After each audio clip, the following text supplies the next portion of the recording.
What's up guys, Tim here from Everyday Tactical Vids. I'm with Joe from Condor Knife and Tool, and we're going to shoot some video. We just saw the late Boy Scout. He came here, but he was late for his appointment. Uh-oh. So we sent him on his way. We said, too late, too bad, so sad. So he's going to come back and actually shoot video of something else, but we're going to talk about a couple cool products. I'm going to hop onto the other side of the camera, and stay tuned. You might want to turn your volume up. This is going to be a low energy review because this guy I'm very low. I'm sorry. You might fall asleep in the middle of the video. It's hard to see what happens. All right, here we go. All right, Internet. You know, I know you guys don't have a lot of time here, so we're going to do this fast so that you guys can get all the information, bam, all at once. So we have the Matt Graham knife. He was on Dual Survival. It was a very popular seller. Well, we decided to release it in carbon steel. So we have a carbon steel one with a micarta handle. That's a combination. It's pretty awesome. We have a machete that's coming out as well this year. And they're all coming with the leather sheaths that go into your belt pocket. Also new this year, all the bushcrafters and all the guys who like to go out into the woods love a 4-inch knife with a 4-inch handle. This is the Swamp Romper. I was running around the swamps romping, and I thought, hey, that'd be a fun name to make up. What country were you in when you were swamp romping? The country of South Carolina. South Carolina. Oh, yeah. An exotic location. Yes. Exotically looking for antler sheds. Swamp Romper. It's a 4-inch knife, 4-inch handle. Comes with a leather sheath. Now, guys, do you know who JRE Industries is? If you don't know, they make custom sheets. Well, we flew Spen from jreindustries.com down to El Salvador and learned some sheet making skills from him, and they've translated to some really cool designs. So if you need custom sheets, go to jreindustries.com. Great stuff. And what's the steel on that knife? 1075 high carbon. This is the Unagi. Love that. It's a little neck knife. We've been working a bit with Kydex as well to have a very compact little carving knife, an everyday knife. You know, down in the Scandinavian regions, they have very small knives that just sit around their neck, and I wanted to make something that was kind of Japanese looking. You know, Unagi means eel. Kind of Scandinavian looking, but also very street looking too. So it's got it's an amalgam. It's a really interesting knife. 1075 carbon steel. Very cool. Now I'm going to jump and hop all the way over to this guy.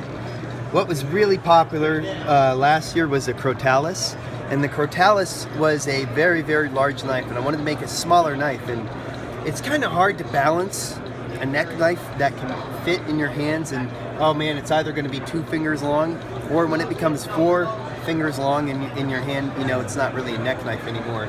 So the 3-finger long thing is quite a balance.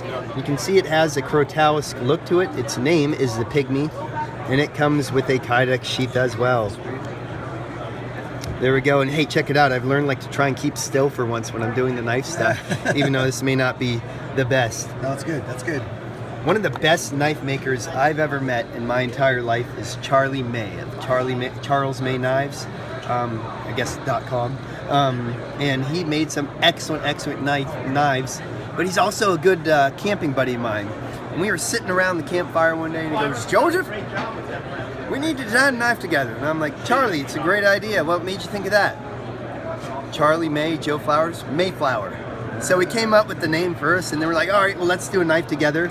The custom version of the Mayflower was exquisite. This is a very small knife, right at the point where it can be an EDC knife. I want to make it. Can you contact Charlie and ask him?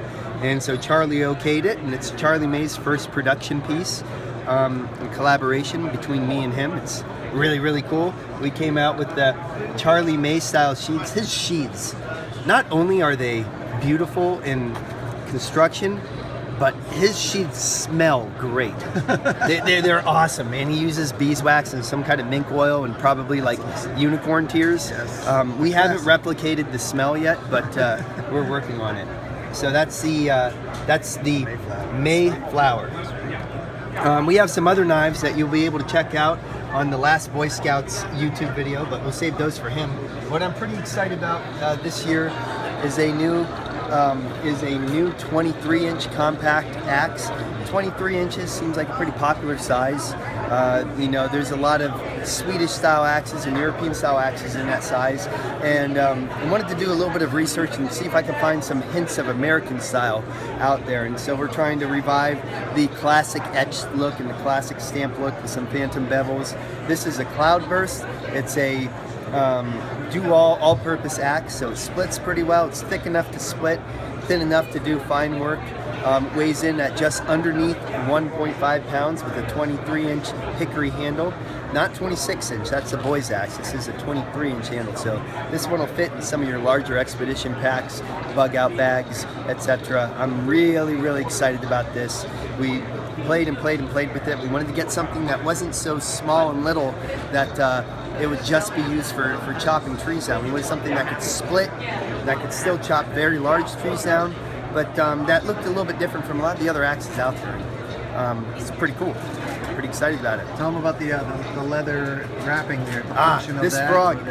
One of the engineers down there came up with it when he watched one of my friends on another video miss and break a axe handle when we were playing with woods, and he said, "Hey Joe, I think I remember seeing some old frogs in one of the old books that you had," and sure enough, we found it. So this frog is just a cover. It's a protection cover. It can come off if you'd like. You might be able to use it on other axes. We're going to get it to form around the handle a little bit better.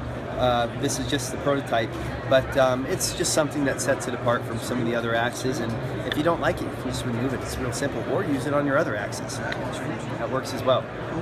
So if you have any other questions or comments, you can go on to condortk.com. We've just updated our website, and it is awesome. Here's Jeff Randall from Essie, by the way, guest starring in here. We were just discussing your knives, actually. What's Joe trying to sell you on here? I'm selling them an axe. Selling them Yeah, you want to buy one? What's the last axe? We tried to keep it a little bit different, but it's not like the ones down in Peru where they have half a tree like in the inside of it.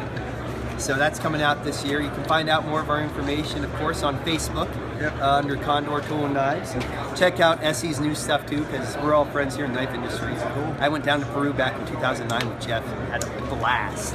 So check out all that stuff there, and thank you for your time. Thanks to LA Police Gear and Anchor Power for supporting this trip to SHOT Show 2016.